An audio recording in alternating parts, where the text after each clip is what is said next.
Hello students, welcome to Biogadget. I am doctor Tariq और आज हम पढ़ने वाले हैं ह्यूमन फिजियोलॉजी को। और ह्यूमन फिजियोलॉजी में जो सबसे पहला टॉपिक हम लोग कवर करेंगे वो होगा हमारा ह्यूमन डाइजेशन एंड एब्जॉर्प्शन। तो चलिए स्टार्ट करते हैं ह्यूमन डाइजेशन एंड एब्जॉर्प्शन। देखिए, सबसे पहले हम लोगों को समझना है कि फिजियोलॉजी क्या होता है, जिसका part human digestion and absorption है। ठीक है, ह्यूमन फिजियोलॉजी का मतलब होता है कि जो भी फंक्शन हमारी बॉडी कर रही है उस फंक्शन की स्टडी को हम फिजियोलॉजी कंसिडर करते हैं। जो भी बॉडी का फंक्शन है, चाहे वो हमारी किडनी का फंक्शन हो, चाहे वो हमारे डाइजेस्टिव सिस्टम का फंक्शन हो, चाहे वो हमारे हार्ट का फंक्शन हो, चाहे हमारे रिप्रोडक्टिव फंक्शन हो, तो जो भी फंक्शन हम लोग पढ़ते हैं वो सारा का सारा फिजियोलॉजी होता है ह्यूमन के अंदर। ठीक है, उसी को हम ह्यूमन फिजियोलॉजी बोलते हैं। और सिंपली हम ये बात कह भी सकते हैं कि human physiology is the science of body function. सीधी सी बात है। तो इसी के अंदर जो हमारा पहला टॉपिक कवर होता है वो होता है ह्यूमन डाइजेशन एंड एब्जॉर्प्शन। देखिए, ह्यूमन डाइजेशन एंड एब्जॉर्प्शन को पढ़ने के लिए हम लोगों को 5 प्रोसेसेस को समझना है। पूरी फिजियोलॉजी जो हमारा डाइजेशन और एब्जॉर्प्शन पर डिपेंड करती है, उसके लिए हमें 5 स्टेप्स को समझना है। देखिए, सबसे पहली चीज होती है कि हम लोगों को अपना डाइजेस्टिव सिस्टम को समझना होगा कि हमारे डाइजेस्टिव सिस्टम के अंदर क्या क्या चीजें हैं। ठीक है, जो हमारी फर्स्ट फिजियोलॉजी को कंप्लीट करेंगी। दूसरी चीज हम लोगों को समझना होगा प्रोसेस ऑफ डाइजेशन, कि डाइजेशन के अंदर कौन कौन सी प्रोसेसेस होंगी। ठीक है, डाइजेशन के बाद हम लोगों को समझना है कि मैकेनिज्म ऑफ एब्जॉर्प्शन क्या है। मैकेनिज्म ऑफ एब्जॉर्प्शन मतलब जो भी हमारा डाइजेस्टेड फूड होगा वो कहीं तो जाएगा। वो डाइजेस्टेड फूड कहाँ जाएगा? वो हमारी बॉडी के अंदर जाएगा, बॉडी के अंदर सर्कुलेट होगा। तो जब बॉडी के अंदर सर्कुलेट होगा तो वो प्रोसेस जो बॉडी के अंदर सर्कुलेशन की है वो क्या है? वो एसिमिलेशन है। यानी कि एब्जॉर्प्शन के बाद जो प्रोसेस होगी वो एसिमिलेशन होगी। अब फूड डाइजेस्ट भी हो गया, फूड एब्जॉर्ब भी हो गया, फूड एसिमिलेट भी हो गया, जहां उसको जाना था वहां पहुंच भी गया। उसके बाद अब जो अनडाइजेस्टेड फूड होता है बॉडी के अंदर उसको बाहर निकलना है। तो जो अनडाइजेस्टेड फूड बॉडी के अंदर से बाहर निकलेगा वो प्रोसेस हो जाती है हमारी डाइजेशन। तो इन 5 प्रोसेसेस को हम लोगों को पूरे के पूरे इस टॉपिक में समझना है। तो चलिए स्टार्ट करते हैं। जो पहला टॉपिक हम उठाएंगे यहां से वो उठाएंगे डाइजेस्टिव सिस्टम को लेकर। अब देखिए, अगर हम ह्यूमन डाइजेस्टिव सिस्टम की बात करते हैं तो ये भी 2 पार्ट में डिवाइडेड है। जो पहला पोर्शन आप लोगों को देखने को मिलेगा वो मिलेगा हमारा एलिमेंट्री कैनाल का। एलिमेंट्री कैनाल, और उसके बाद डाइजेस्टिव ग्लैंड। पहला एलिमेंट्री कैनाल होगा जिसको हमने पढ़ना है और दूसरा डाइजेस्टिव ग्लैंड होगा। ठीक है, अब देखिए, एलिमेंट्री कैनाल का कुछ पोर्शन तो होता है जो हमारे थोरेसिक रीजन और हमारे हेड रीजन, नेक रीजन, ठीक है, और हमारे एंटीरियर रीजन तक पहुंचता है। और जो कुछ पार्ट होगा हमारा एलिमेंट्री कैनाल का वो हमारे एब्डोमेन रीजन में पहुंचेगा। तो एब्डोमेन रीजन के अंदर जो एलिमेंट्री कैनाल प्रेजेंट है या एसोसिएटेड ग्लैंड्स प्रेजेंट हैं, उनको हम 9 पार्ट्स में डिवाइड कर देंगे। यहाँ पर आप लोग देख सकते हैं कि पूरा जो हमारा एब्डोमेन होता है वो 9 पार्ट में डिवाइडेड होता है। इधर इस साइड में मैंने दिखा रखा है, आप लोगों को देखिएगा। जो राइट साइड है वो राइट अपर हाइपोकॉन्ड्रिक रीजन होगा, राइट मिडिल लंबर रीजन होगा, और राइट लोअर रीजन जो होगा वो हमारा राइट इलियक रीजन या राइट इलियक फोसा। ठीक है, ये होता है। सेम कंडीशन हम यहाँ पर कहाँ उठाएंगे? लेफ्ट साइड में उठाएंगे। अगर आप लेफ्ट साइड में देखते हैं तो लेफ्ट साइड में आपको लेफ्ट हाइपोकॉन्ड्रिक रीजन दिखेगा, उसमें आपको लेफ्ट लंबर रीजन दिखेगा, और फिर नीचे आपको लेफ्ट इलियक रीजन या लेफ्ट इलियक फोसा मिलेगा।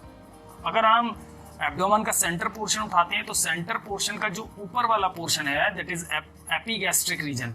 ठीक है, ये जो एपिगैस्ट्रिक रीजन होता है जहां पर हमारा सबसे ज्यादा स्टमक का पोर्शन प्रेजेंट होगा, ठीक है, वो एपिगैस्ट्रिक रीजन होगा।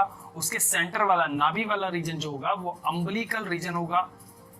ठीक है, और उसके नीचे वाला जो जहां पर हमारा जो नीचे नाभि के नीचे वाला रीजन आ जाता है, वो नीचे वाला जो रीजन होता है वो हाइपोगैस्ट्रिक रीजन होगा। तो ये 9 पार्ट्स होते हैं और इन 9 पार्ट्स में हमारा पूरा का पूरा लोअर एलिमेंट्री कैनाल एग्जिस्ट करता है along with the digestive glands। ठीक है, यहाँ देख सकते हैं आप लोग, हमारा जो एलिमेंट्री कैनाल स्टार्ट होता है, जो सबसे पहले एलिमेंट्री कैनाल स्टार्ट होगा वो एंटीरियर और वेंट्रल पोर्शन से स्टार्ट होगा। ये जो पोर्शन होता है ये वेंट्रल पोर्शन होता है, फ्रंट वाला पोर्शन। ठीक है, ये वेंट्रल पोर्शन होगा हमारा, जहां से ये जो हमारा सामने वाला पोर्शन होता है इसको हम वेंट्रल पोर्शन बोलते हैं। ठीक है, और जो ऊपर वाला रीजन है, क्योंकि एलिमेंट्री कैनाल ऊपर से स्टार्ट होता है और नीचे तक जाता है, तो ऊपर वाला जो रीजन होगा उसको हम बोलेंगे एंटीरियर पोर्शन, और नीचे वाला जो पोर्शन होता है उसको हम बोलते हैं पोस्टीरियर पोर्शन। ठीक है, तो अब हम सबसे पहले तो डिस्कस करेंगे एलिमेंट्री कैनाल को, और उसके बाद हम डिस्कस करेंगे डाइजेस्टिव ग्लैंड को। तो सबसे पहले चलिए स्टार्ट करते हैं कि एलिमेंट्री कैनाल क्या है। देखिए, एलिमेंट्री कैनाल एंटीरियर और वेंट्रल पोर्शन से स्टार्ट होगी, और उसमें स्टार्ट होता है हमारा सबसे पहला माउथ। माउथ के बाद ईसोफेगस जाएगा, उसके बाद स्टमक आएगा, उसके बाद small intestine, large intestine, rectum and anus. Anus is the terminal opening of the alimentary canal exterior to the body. ठीक है ना, बॉडी से एक्सटीरियर खुलेगा तो वो एनस के थ्रू खुलेगा। ठीक है, माउथ एंटीरियर पोर्शन, एनस हमारा पोस्टीरियर पोर्शन पर है। ठीक है, तो सबसे पहला जो कॉन्सेप्ट है हमारा यहाँ पढ़ने का वो माउथ का है। तो चलिए स्टार्ट करते हैं माउथ को। देखिए, हमारा पूरा का पूरा माउथ वेंट्रली लोकेटेड है। ठीक है ना, और जो ओपनिंग होती है माउथ की वो सराउंडेड रहती है हमारे लेबिया से, यानी कि जो हमारे ये लिप्स हैं, ठीक है ना, इनसे सराउंडेड रहेगी। ठीक है, तो यहाँ पर लिप्स प्रेजेंट है। लिप्स पूरे माउथ को बाहर से कवर करके रखते हैं, और उसके अंदर की जो कैविटी होगी, that cavity is called oral cavity. उसी को हमने ओरल कैविटी बोला है, और ओरल कैविटी को हम एक और नाम से जानते हैं जिसको हम बोलते हैं बकल कैविटी। ठीक है, अगर बकल कैविटी कहीं पर लिखा हुआ आता है तो उसका मतलब होता है ओरल कैविटी की बात हो रही है। This is the buccal cavity, है ना, हम इसको बकल कैविटी भी बोलेंगे। तो बकल कैविटी, ओरल कैविटी एक ही चीज है, कंफ्यूज मत होइएगा। अब ओरल कैविटी को हमने दो पार्ट में डिवाइड किया। ठीक है, सबसे पहली चीज तो कि जो पूरा का पूरी ओरल कैविटी है वो हमारी म्यूकोजल मेम्ब्रेन से बनी होती है, और इस मेम्ब्रेन के अंदर एसोसिएटेड ग्लैंड्स होते हैं जिनको हम म्यूकस सिक्रेटिंग ग्लैंड्स भी बोलते हैं। ठीक है, तो पूरी की पूरी म्यूकस मेम्ब्रेन से घिरी रहती है पूरी हमारा माउथ की इंटीरियर। ठीक है, और दो चैम्बर्स में डिवाइडेड रहता, होता तो पूरा एक है, देखने में तो हमें पूरे माउथ की कैविटी एक नजर आ रही है, लेकिन एक्चुअली में क्या होता है कि माउथ दो पार्ट में उसकी कैविटी है। एक सेंट्रल कैविटी जो रियल कैविटी है, ट्रू कैविटी है, और एक होता है हमारे पास वेस्टिब्यूल। ये जो वेस्टिब्यूल होता है, ये वेस्टिब्यूल बेसिकली क्या है? ये वेस्टिब्यूल होता है जो हमारे गम्स और चीक्स के बीच का स्पेस है। ठीक है, जो हमारे गम्स होते हैं, गम्स और चीक्स के बीच का जो स्पेस होता है उसको हम वेस्टिब्यूल बोलते हैं। अब अगर हम माउथ के रूफ की बात करते हैं, छत की, सिंपल, छत का मतलब वो छत की बात नहीं है, हमारे जो माउथ का ऊपर का जो पोर्शन होता है उसको हम सिंपली पैलेट बोलते हैं। ठीक है, अब ये पैलेट दो पार्ट में डिवाइडेड है। एक तो जो पैलेट होगा आपका हार्ड पैलेट प्रेजेंट होगा, जो ऊपर की तरफ और फ्रंट की तरफ होगा, आगे की तरफ होगा। ठीक है, और जो एक सॉफ्ट पैलेट होगा वो पीछे की तरफ होता है। ठीक है ना, सॉफ्ट टिश्यू। आप टंग से उसको टच करके चेक करेंगे तो आपको नजर आ जाएगा, आपको समझ में, आपको एहसास हो जाता है उस चीज का कि जो ये हार्ड पोर्शन है और इसके पीछे वाला जो पोर्शन है वो सॉफ्ट पोर्शन है। तो जो हार्ड पोर्शन हुआ वो हार्ड पैलेट, और जो सॉफ्ट पोर्शन हुआ वो सॉफ्ट पैलेट। अब होता क्या है कि जो सॉफ्ट पैलेट का सेंट्रल पोर्शन है वहां से एक मेम्ब्रेनस स्ट्रक्चर अराइज होता है। यहाँ पर आप देख सकते हैं, ये देखिए, ये मेम्ब्रेनस स्ट्रक्चर अराइज होता है। इस मेम्ब्रेनस स्ट्रक्चर को हम बोलते हैं ओव्यूला, ये वाला, इसको ओव्यूला बोला जाता है। ठीक है, फिंगर लाइक प्रोजेक्शन होता है जो हमारे सॉफ्ट पैलेट से नीचे की तरफ लटका होता है। ठीक है, थोड़ा सा माउथ को एक्सटीरियर ज्यादा खोलने पर ही हम लोगों को नजर आ जाता है। ठीक है, तो पूरी की पूरी ओरल कैविटी हो जाती है।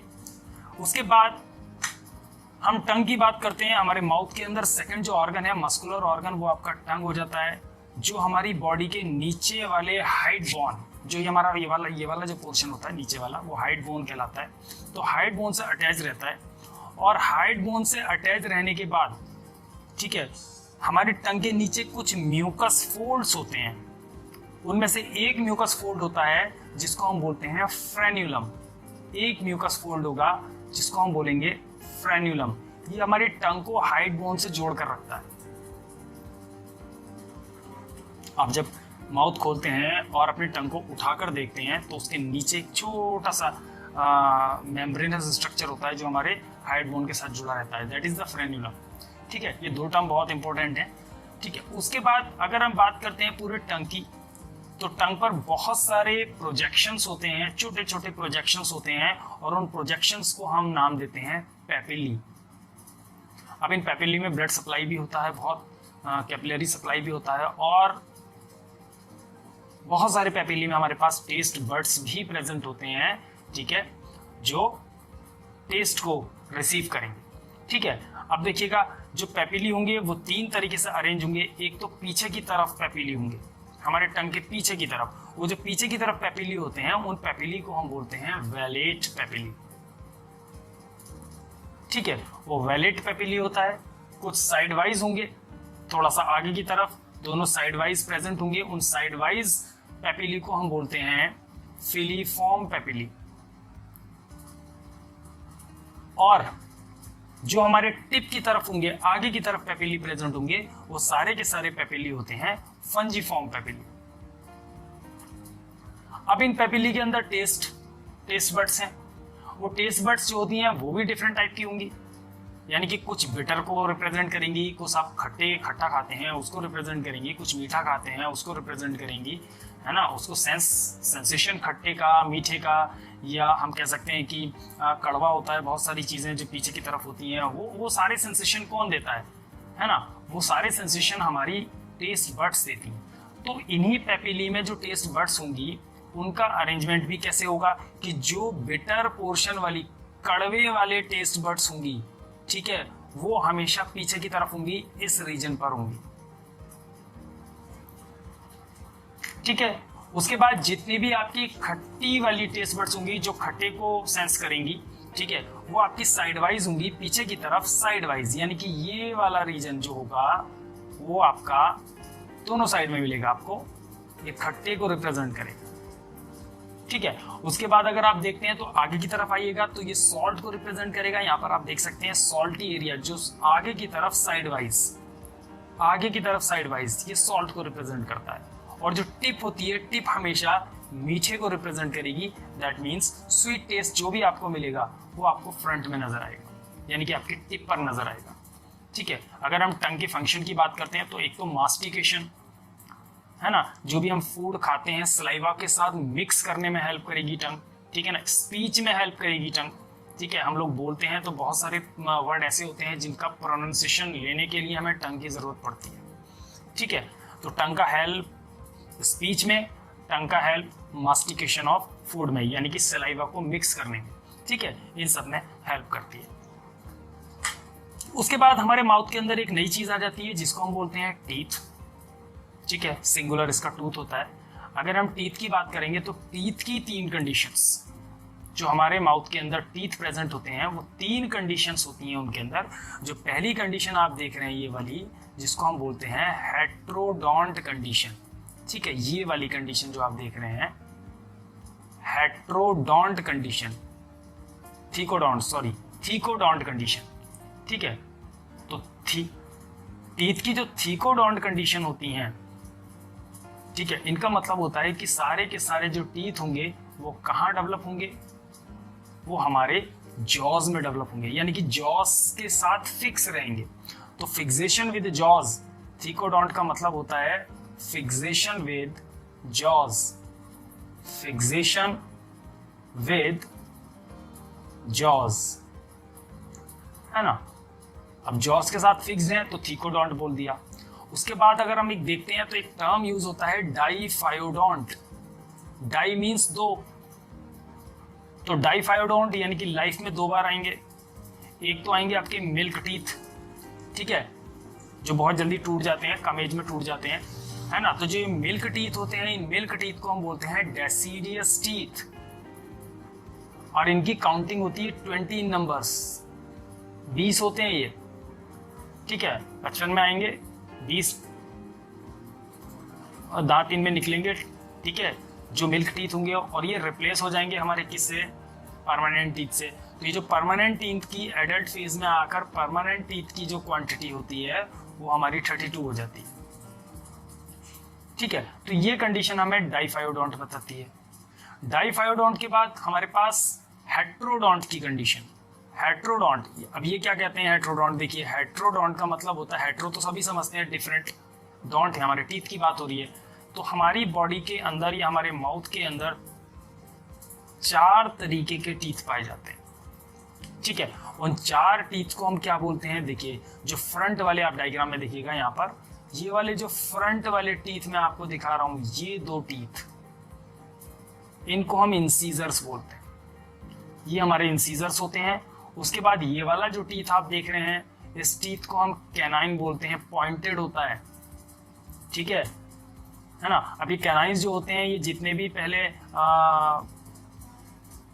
ह्यूमंस हुआ करते थे, जो बहुत ज़्यादा कार्निवोरस नेचर के हुआ करते थे, तो उनमें बहुत हाईली डेवलप्ड थे। अब तो इतने हाईली डेवलप नहीं होते हैं ये, लेकिन अगर हम आज भी फ्लैश ईटिंग एनिमल्स की बात करते हैं तो कैनाइन्स बहुत ज़्यादा हाईली डेवलप्ड होते हैं, बहुत ज़्यादा नुकीले होते हैं। तो सिंगल फॉर्म में कैनाइन होंगे। उस कैनाइन के बाद जो आपका ये वाले 2 टीथ आप देखते हैं, ये 2 टीथ कहलाते हैं प्रीमोलर्स। ये 2 प्रीमोलर्स आ गए। ठीक है, और ये जो 3 टीथ आप लास्ट में देख रहे हैं, ये 3 टीथ होते हैं आपके मोलर्स। ठीक है, तो 4 तरीके के दांत होंगे। अब पूरे के पूरे जो टीथ आपके माउथ के अंदर हैं, ठीक है, वो 32 हैं। ठीक है, तो 32 है, यानी कि जो 4 तरीके के दांत आपके प्रेजेंट होंगे वो हर हाफ के हाफ में प्रेजेंट होंगे। यानी कि अगर मैं अपर पोर्शन लेता हूं तो अपर पोर्शन के हाफ अगर कर देता हूं तो इधर भी और इधर भी। देखिए ध्यान से देखिएगा, मैं अगर यहाँ पर देखिए ये पोर्शन ऊपर का है और ये पोर्शन नीचे का है। ठीक है, तो अगर मैं इनको डिवाइड करता हूं तो देखिए यहाँ से हाफ पोर्शन तो ऊपर हो गया और हाफ पोर्शन नीचे हो गया, और फिर इनको भी मैं ऊपर से नीचे तक हाफ में डिवाइड कर दूं, ये मैंने हाफ में डिवाइड कर दिया। ठीक है, तो ये वाला जो पोर्शन होगा, इसके अंदर जो टीथ होंगे वो टोटल कितने होंगे, इसके अंदर जो टीथ होंगे वो टोटल होंगे ये जो मैंने आपको दिखाए हैं, यानी कि 2, 3, 4, 5 और 8। 8 टीथ आपके अपर हाफ में होंगे, 8 टीथ आपके लोअर हाफ में होंगे। उसी तरीके से 8 टीथ आपके सेकंड अपर हाफ में होंगे और 8 टीथ आपके सेकंड लोअर हाफ में होंगे। ठीक है, तो इस तरीके से हमारे पास एक डेंटल फॉर्मूला बनता है। तो वो डेंटल फॉर्मूला क्या होता है, देखिए 2/2। 2/2 का मतलब ये नहीं है कि 2 से हमने 2 को डिवाइड कर दिया, यानी कि 2 दांत ऊपर हैं और 2 दांत नीचे हैं। कौन से, इंसीजर्स। उसके बाद एक कैनाइन ऊपर की तरफ है, एक कैनाइन नीचे की तरफ है। ठीक है ना, हम इस हाफ की बात कर रहे हैं, हाफ अपर पोर्शन और हाफ लोअर पोर्शन की बात कर रहे हैं। ठीक है, तो एक ऊपर एक नीचे, उसके बाद फिर 2 ऊपर और 2 नीचे, और उसके बाद फिर 3 ऊपर और 3 नीचे। ठीक है, यानी कि ये इंसीजर्स हुए, 2 ऊपर 2 नीचे, ये कैनाइन्स हुए, 1 ऊपर 1 नीचे, ये प्रीमोलर्स हुए, 2 ऊपर 2 नीचे, और ये फिर मोलर्स हुए, 3 ऊपर 3 नीचे। ये हाफ पोर्शन को रिप्रेजेंट करते हैं, हाफ अपर और हाफ लोअर। ठीक है, इसी तरीके से हाफ अपर इधर होगा, हाफ लोअर इधर होगा। ठीक है, तो टोटल जो हमारा डेंटल फॉर्मूला बनता है वो 16/16, यानी कि टोटल 32।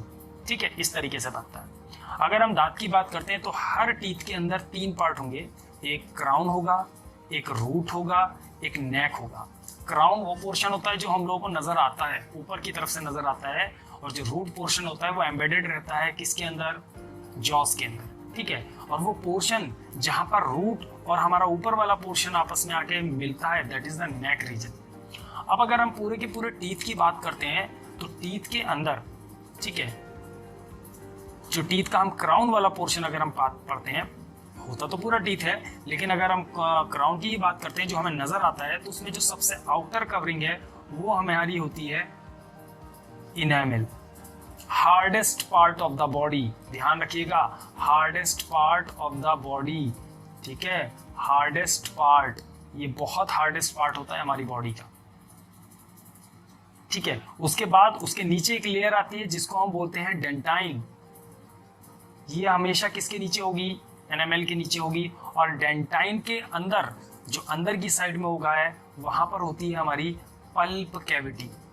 ये वाला रीजन, ये पल्प कैविटी होता है, इसको सिंपल पल्प भी बोल देते हैं हम, ठीक है। ये पूरा पल्प रीजन होता है, ठीक है। तो इस पल्प रीजन के अंदर आपको पूरी की पूरी ब्लड सप्लाई, नर्व सप्लाई मिलेगी। ये आपको देखिएगा पल्प रीजन के अंदर आपको नर्व सप्लाई, ब्लड सप्लाई मिलेगी, ठीक है। जो ब्लड आता है दांत में वो हमारे पल्प के थ्रू होके आता है ना। रूट्स हमारे सारे के सारे जॉस के अंदर होंगे, ठीक है। तो ये जो पोर्शन होता है वो हमारे टीथ को रिप्रेजेंट करता है। तो हार्डेस्ट पार्ट होगा हमारी बॉडी का, ये पूछ सकते हैं कि हार्डेस्ट पार्ट हमारे बॉडी का कौन सा होता है, ये टीथ का हार्डेस्ट पार्ट कौन सा होता है, तो ध्यान रखिएगा enamel is the hardest part. उसके बाद माउथ के बाद जो हमारी नेक्स्ट चीज स्टार्ट होती है दैट इज द ईसोफेगस। अब ईसोफेगस क्या है? इसको हम फूड पाइप बोलते हैं।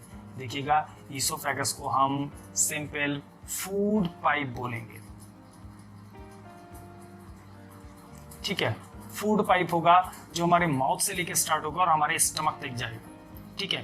पूरा थोरेसिक रीजन को क्रॉस करेगा, हमारे डायफ्राम को क्रॉस करेगा और फिर स्टमक में जाकर ये मिलता है, ठीक है। तो इसकी जो लेंथ होती है समथिंग अबाउट 25 सेंटीमीटर हम कंसिडर करते हैं और 2 सेंटीमीटर का इनका डायमीटर होगा।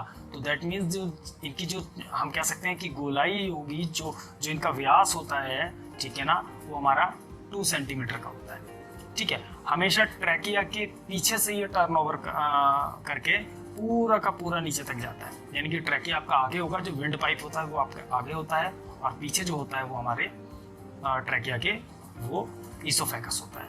अब ईसोफेगस पर एक स्फिंक्टर ऊपर प्रेजेंट होगा, एक स्फिंक्टर नीचे प्रेजेंट होगा। जो ऊपर वाला स्फिंक्टर होता है उस ऊपर वाले स्फिंक्टर को हम बोलते हैं क्रिकोफेरिंगियल स्फिंक्टर। ये वाला जो क्रिकोफेरिंगियल स्फिंक्टर होता है, ये क्रिकोफेरिंगियल स्फिंक्टर हमारे ईसोफेगस के ऊपर पोर्शन पर प्रेजेंट होगा। और जो हमारा लोअर ईसोफेगियल स्फिंक्टर है ये हमारे स्टमक के जंक्शन पर प्रेजेंट होगा, जहां पर ईसोफेगस आकर हमारे स्टमक से मिलता है ना। तो ये एक तरीके से रिफ्लेक्स एक्शन को रोकता है, ठीक है, कि हमारे पेट के अंदर जो भी चीजें हैं वो रिफ्लेक्स करके जब अगर हमारे माउथ में चली जाएं तो उसमें प्रॉब्लम हो सकती है, तो उसको कंट्रोल करता है, बैक फ्लो को कंट्रोल कर सकता है। हम कह सकते हैं कि जो हमारा स्टमक के अंदर जो भी मटेरियल है वो वापस हमारे ट्रैकिया में ना जाए, ट्रैकिया कह रहा हूँ सॉरी, हमारे जो ईसोफेगस है उसके अंदर ना जाए, ठीक है, तो उसको कंट्रोल करता है। अब पूरे के पूरे ट्रैकिया के अंदर जो मूवमेंट चलता है फूड का, जब हमने कोई चीज़ खाई, खाने के बाद हमने उसको अंदर एंगल्फ किया, तो एंगल्फ करने के बाद अब इतना बड़ा पाइप है उसमें फंस भी सकता है खाना, वो ऊपर से नीचे तक जाता है, ठीक है ना। तो वो कैसे जाता है? हमारा ईसोफेगस एक तरीके का मूवमेंट रिप्रेजेंट करता है, उस मूवमेंट को हम बोलते हैं पेरिस्टेसिस। पेरिस्टेसिस, तो ये जो पेरिस्टेसिस होता है ये बेसिकली कॉन्ट्रैक्शन एंड रिलैक्सेशन होता है। Contraction and relaxation and relaxation. और ये कॉन्ट्रैक्शन रिलैक्सेशन किस चीज का है? मसल्स का, ठीक है ना। जो हमारी ईसोफेगियल मसल्स होती हैं वो कॉन्ट्रैक्ट एंड रिलैक्स होती हैं, जिसके बेसिस पर जो फूड का बोलस होता है वो क्या करता है? नीचे की तरफ मूव करता है, ठीक है। तो बेसिकली जो हमारा ईसोफेगस का फंक्शन है वो यही है कि वो क्या करेगा, जो हमारा फूड है उसको माउथ से हमारे स्टमक तक लेकर जाएगा। उसके बाद स्टमक हमारा ऑर्गन आ जाता है, ठीक है। जब हमारा स्टमक ऑर्गन की, अभी देखिए मैंने आपको पीछे बताया कि जो हमारे 9 पोर्शन होते हैं एब्डोमेन के, उसी पोर्शन में हमारा स्टमक प्रेजेंट होता है। और कौन कौन से रीजन को कवर करेगा? देखिएगा, एपीगैस्ट्रिक रीजन को कवर करेगा, अम्बिलिकल रीजन को कवर करेगा और लेफ्ट हाइपोकॉन्ड्रियक रीजन को कवर करेगा। समझ रहे हैं? हमारे एपिगैस्ट्रिक, अम्बिलिकल और लेफ्ट हाइपोकॉन्ड्रियक रीजन को कवर करेगा। उसके बाद अगर आप बात करते हैं तो हम यहाँ पर देख सकते हैं कि स्टमक के अंदर हमारे पास 4 पार्ट्स होंगे। देखिए 4 पार्ट्स, कार्डियक रीजन होगा, एक फंडस रीजन होता है, ठीक है, एक होता है पाइलोरिक रीजन, ठीक है, और एक होता है बॉडी, ठीक है। तो जो हमारा ये वाला पोर्शन होता है, आप देख सकते हैं ये वाला जो पोर्शन है, इस पोर्शन को हम कार्डियक रीजन, यानी कि यहाँ से यहाँ तक का रीजन हमारा कार्डियक हुआ, ठीक है। ये वाला रीजन हमारा फंडस हुआ, यहाँ पर पूरा ये बॉडी का पोर्शन हो गया, और ये वाला रीजन जो आ जाता है वो पाइलोरिक रीजन आ जाता है, ठीक है। तो पाइलोरिक रीजन हो गया, कार्डियक रीजन हो गया, फंडक रीजन हो गया, और बॉडी रीजन हो गया, ठीक है। ये हमारे स्टमक के पार्ट होते हैं। अब जहां पर ईसोफेगस कहाँ खुलेगा, स्टमक के अंदर खुलेगा। भाई ईसोफेगस ऊपर से आ रहा है तो वो कम से कम स्टमक के अंदर तो खुलना है, ठीक है। तो स्टमक के अंदर जब जिस पॉइंट पर खुलेगा, जिस ओपनिंग के थ्रू खुलता है, वो ओपनिंग जो होती है वो कहलाती है कार्डियक ऑरिफिस, उसको हम कार्डियक ऑरिफिस बोलते हैं, ठीक है। और जब स्टमक स्मॉल इंटेस्टाइन में खुलेगा तो वो पोर्शन कहलाएगा हमारा पाइलोरिक ऑरिफिस, यानी कि वो ओपनिंग जो होगी वो पाइलोरिक ऑरिफिस होगी, ठीक है। अब पूरा का पूरा स्टमक जो होगा वो भी म्यूकोजल मेम्ब्रेन्स के साथ बना हुआ है, अंदर से पूरा म्यूकस मेम्ब्रेन उसके अंदर होती हैं, म्यूकोजल मेम्ब्रेन्स होती हैं, म्यूकस ग्लैंड्स प्रेजेंट होते हैं, ठीक है। तो पूरी की पूरी, और ये जितनी भी मेम्ब्रेन्स स्टमक की प्रेजेंट हैं वो फोल्डिंग्स बनाती हैं, इंटरनल फोल्डिंग्स बनाती हैं स्टमक के अंदर, और उन इंटरनल फोल्डिंग्स को हम बोलते हैं रियूग, रियूग बोलते हैं, RUGE, रियूगी या रियूग, जो भी कहना चाहते हैं आप लोग कह सकते हैं। रियूगी भी कहते हैं, रियूगा भी कहते हैं, रियूग भी कह देते हैं, ठीक है, रियूज भी बोल देते हैं, ठीक है। तो ये सारी की सारी चीजें जो होंगी वो हमारे स्टमक के इंटरनल म्यूकोजा से बनी गई, जिनको हमने रियूज बोला, ठीक है। स्टमक हमारा स्मॉल इंटेस्टाइन में खुला। अब स्मॉल इंटेस्टाइन में जब स्टमक खुलेगा, ठीक है, तो वो पाइलोरिक ऑरिफिस के थ्रू खुलेगा, और पाइलोरिक ऑरिफिस पर पाइलोरिक स्फिंक्टर होता है जो क्या करता है, ओपनिंग को रेगुलेट करता है, किसके अंदर, स्मॉल इंटेस्टाइन के अंदर। यानी कि जो कुछ भी मटेरियल हमारा स्टमक के अंदर से स्मॉल इंटेस्टाइन में जाएगा उसको रेगुलेट जो करेगा वो पाइलोरिक स्फिंक्टर करेगा। अब अगर हम स्मॉल इंटेस्टाइन की बात करते हैं तो 3 पार्ट में मिलेगा आपको स्मॉल इंटेस्टाइन। जो सबसे पहला यू शेप्ड स्ट्रक्चर होगा, या सी शेप्ड स्ट्रक्चर हम कह सकते हैं, यू शेप्ड स्ट्रक्चर जो भी होगा वो यू शेप्ड स्ट्रक्चर कहलाता है ड्यूडेनम, उसको हमने ड्यूडेनम बोला। और उसके बाद जो कॉइल्ड पोर्शन होता है उसको हम जिजेनम बोलते हैं, और जो हाईली कॉइल्ड होता है और ज्यादा हाईली कॉइल्ड होगा वो हमारा इलियम रीजन होता है, ठीक है। तो ये जो पूरी की पूरी स्मॉल इंटेस्टाइन होती है समथिंग अबाउट 5 मीटर लेंथ की होती है, 5 मीटर लंबी होती है, ठीक है। अभी मैंने बताया कि स्टमक जो ओपन होगा वो किसके थ्रू होगा, पाइलोरिक स्फिंक्टर के थ्रू, यानी कि जो पाइलोरिक ऑरिफिस होगा वो खुलेगा इंटेस्टाइन में, और उसको जो गार्ड करके रखेगा, उसको जो कंट्रोलिंग करने का काम करेगा वो हमारा पाइलोरिक स्फिंक्टर करता है। अब देखिए जो ड्यूडेनम है, ड्यूडेनम हमारी यू शेप की होती है, और उसी यू शेप के मिडिल में एक ओपनिंग होती है, उस ओपनिंग को हम बोलते हैं एम्प्यूला ऑफ वेटर। ये वाला पोर्शन जो आप देख रहे हैं एम्प्यूला ऑफ वेटर, यहाँ पर ये वाला पोर्शन होता है एम्प्यूला ऑफ वेटर। इस एम्प्यूला ऑफ वेटर की जो ओपनिंग है, या एम्प्यूला ऑफ वेटर जो ओपनिंग है, यहाँ पर हमारी हिपेटोपैंक्रियाटिक डक्ट आकर खुलती है, ठीक है।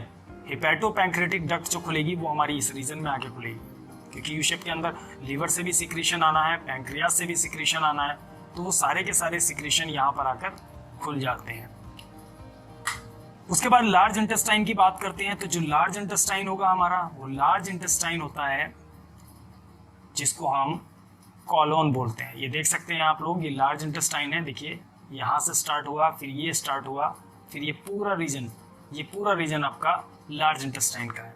लार्ज इंटेस्टाइन के अगर पार्ट्स की बात करेंगे तो देखिए लार्ज इंटेस्टाइन, सबसे पहली चीज कि लार्ज इंटेस्टाइन हमारी 1.5 मीटर की होती है, ये छोटी होती है, ठीक है। डायमीटर बड़ा होता है लेकिन लेंथ छोटी होती है स्मॉल इंटेस्टाइन के मुकाबले, ठीक है।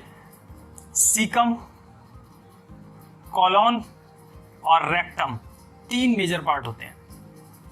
सीकम वो पोर्शन होगा जहां पर स्मॉल इंटेस्टाइन खुलेगी लार्ज इंटेस्टाइन के अंदर, ठीक है। तो जब लार्ज इंटेस्टाइन के अंदर स्मॉल इंटेस्टाइन जिस पॉइंट पर खुलती है वो पॉइंट कहलाता है इलियोसिकल वॉल्व पॉइंट, है ना। तो ये जो इलियोसिकल वॉल्व पॉइंट है, वहां पर जो इलियोसिकल वॉल्व है वो रेगुलेट करता है फ्लो को। किसके फ्लो को? जो भी हमारा फूड आ रहा है स्मॉल इंटेस्टाइन से लार्ज इंटेस्टाइन के अंदर, उसके फ्लो को रेगुलेट करेगा इलियोसिकल वॉल्व, ठीक है। तो इलियोसिकल वॉल्व पॉइंट या इलियोसिकल पॉइंट भी बोल देते हैं, जहां पर इलियम सीकम के साथ क्या करेगी? कंबाइन होगी, ठीक है।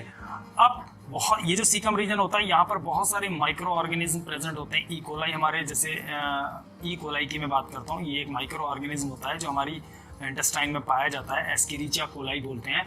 तो ये ई कोलाई बेसिकली कहाँ होता है? सीकम के अंदर प्रेजेंट होता है। सीकम से एक फिंगर लाइक स्ट्रक्चर अराइज होगा।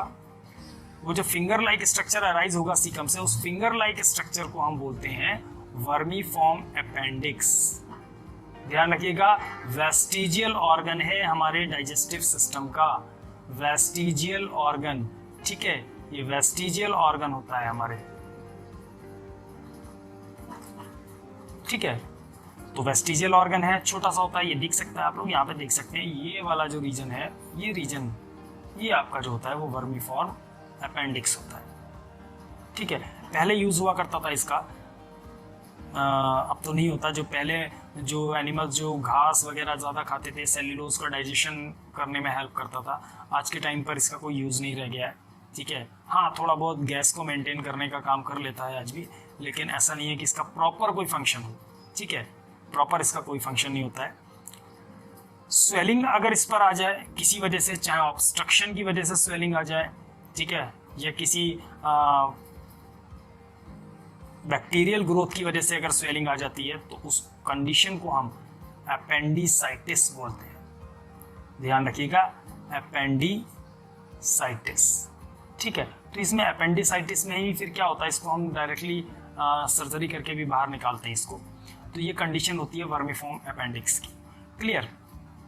अब अगर हम बात करते हैं कि पूरे के पूरे इंटेस्टाइन का जो ये कॉलन पोर्शन आप देखते हैं, ये कॉलन पोर्शन, ठीक है, इस कॉलन को हमने 3 पार्ट में डिवाइड किया। सीकम के बाद ये रहा हमारा सीकम रीजन, ठीक है, ये हमारा सीकम रीजन है। इस सीकम रीजन के बाद ये वाला रीजन, ये वाला रीजन, ये वाला रीजन की बात करते हैं, इस वाले रीजन की बात करते हैं, इस वाले रीजन की बात करते हैं। ये सारी की सारी कहलाती है कॉलॉन। क्लियर। कॉलॉन में अगर कॉलॉन हमारे ऊपर की तरफ जा रहा है, यानी कि सीकम से ऊपर की तरफ वाला जो पोर्शन है कॉलॉन का, this is called ascending colon.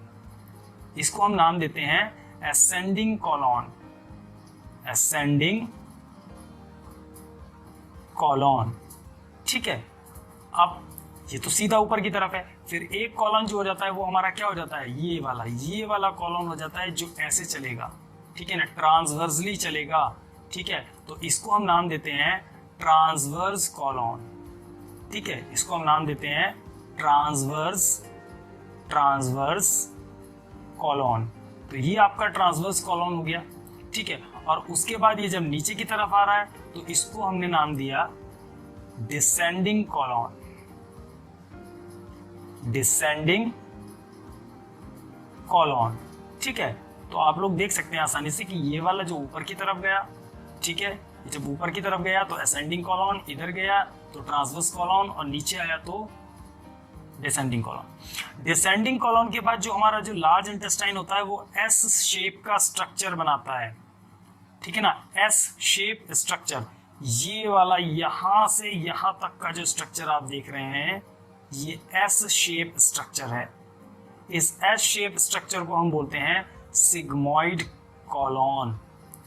ये कहलाता है सिग्मोइड कॉलम, ठीक है। और सिग्मोइड कॉलम हमारा लास्ट में जाके किस में खुलता है, एनस के अंदर खुलता है, रेक्टम के अंदर खुलता है, ठीक है। ये हमारा रेक्टम रीजन आ गया, ठीक है। और रेक्टम जो होगा वो एक्सटीरियरली बॉडी के बाहर खुलेगा एनस के थ्रू, ठीक है। एनस का अपना एक इंस्टिंक्टर होता है, ठीक है ना, एक वॉल्व होता है जिसको हम बोलते हैं एनल स्फिंक्टर, ठीक है ना, जो फ्लो ऑफ फीसेस को कंट्रोल करेगा बॉडी से बाहर जाने, ठीक है। तो एनल स्फिंक्टर एनस के टर्मिनल पॉइंट पर होता है।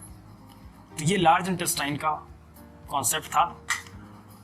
अब शुरू से लेके यानी कि हम पूरे एलिमेंट्री कैनाल की अगर हम बात करते हैं तो oesophagus, stomach, small intestine, large intestine, ये पूरा का पूरा एलिमेंट्री कैनाल 4 वॉल से बना होता है। ठीक है, वो चारों वॉल, ठीक है, वो 4 लेयर्स हम कह सकते हैं कि 4 लेयर्स मस्कुलर लेयर्स से मिलकर बना होता है।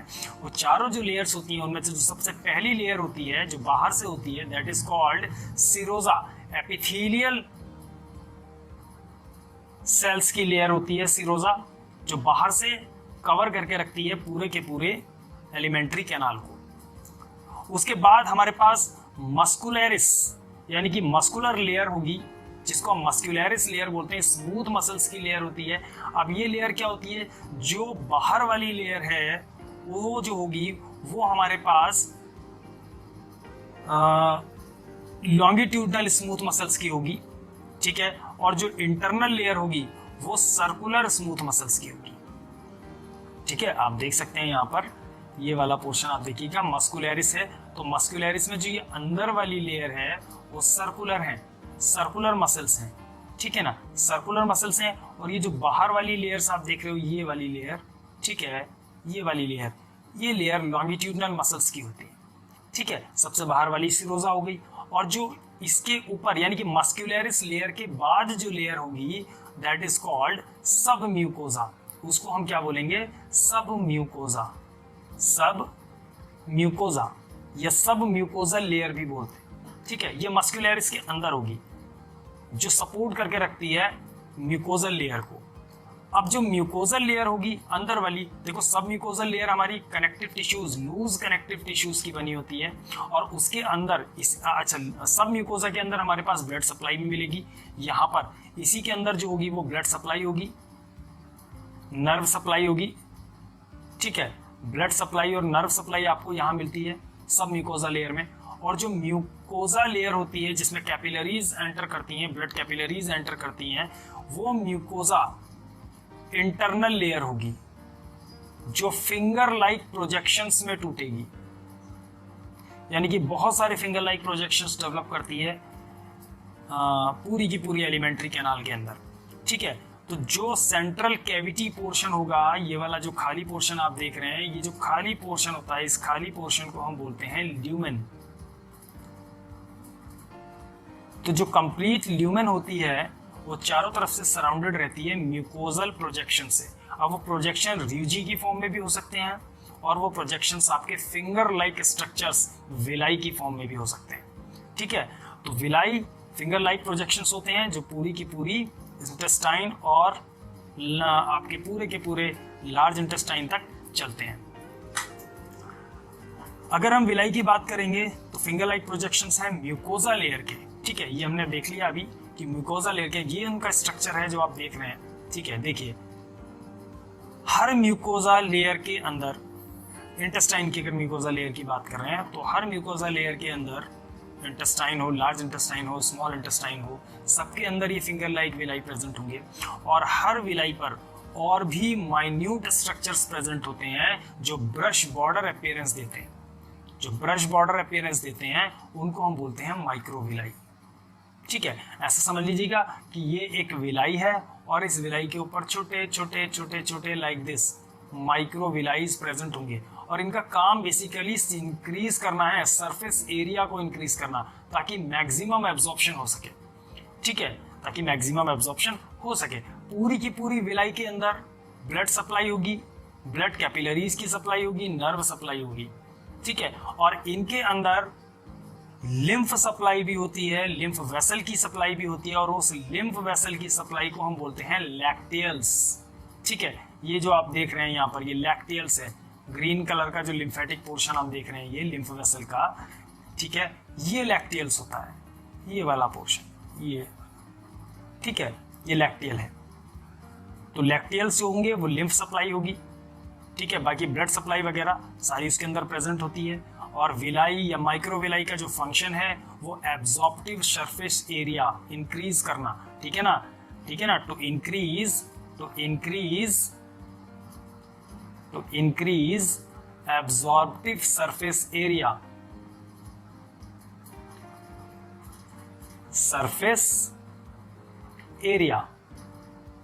ठीक है, एब्जॉर्प्टिव सरफेस एरिया को बढ़ाते हैं। अब जितनी भी विलाई होती हैं, विलाई दो या दो से ज्यादा विलाई प्रेजेंट हैं, उसमें हजारों लाखों विलाई प्रेजेंट हैं, तो उन विलाई के जो बेसिक यानी कि दो विलाई के बीच का जो बेसिक पॉइंट है, यानी कि बेस वाला पॉइंट रहता है, ठीक है, जैसे कि मैंने यहाँ पर ये विलाई बनाया, एक विलाई ये बनाया, तो ये वाला जो पोर्शन होगा विलाई का, इस विलाई के पोर्शन को हम बोलते हैं क्रिप्ट ऑफ लिवरकुन। ठीक है, ये क्रिप्ट ऑफ लिवरकुन आपको मिलता है। ठीक है, ये देखिएगा यहाँ पर बना हुआ भी है, ये वाला पोर्शन, ये क्रिप्ट ऑफ लिवरकुन होता है। ठीक है, जिनमें बहुत सारे एसोसिएटेड ग्लैंड्स भी प्रेजेंट होते हैं, म्यूकस ग्लैंड्स भी प्रेजेंट होते हैं, जो म्यूकस सिक्रेट करते हैं इंटेस्टाइन के अंदर। ठीक है, तो ये स्ट्रक्चर था पूरा एलिमेंट्री कैनाल का, जो आज हमने डिस्कस किया, और कंप्लीट हम लोगों ने डाइजेस्टिव ट्रैक्ट को समझा। ठीक है ना, एंटीरियर पोर्शन हमने समझा, पोस्टीरियर पोर्शन हमने समझा, एब्डोमेन के रीजन्स हम लोगों ने समझे। ठीक है ना, पोजीशंस हम लोगों ने समझी, है ना। अब इसके बाद जो हम लोग स्टार्ट कर देंगे वो करेंगे डाइजेस्टिव ग्लैंड्स को। तो नेक्स्ट वीडियो के अंदर हम लोग डाइजेस्टिव ग्लैंड्स को डिस्कस करेंगे और उसके बाद हम फर्दर प्रोसेस को। तो पढ़ते रहिएगा। Thank you very much.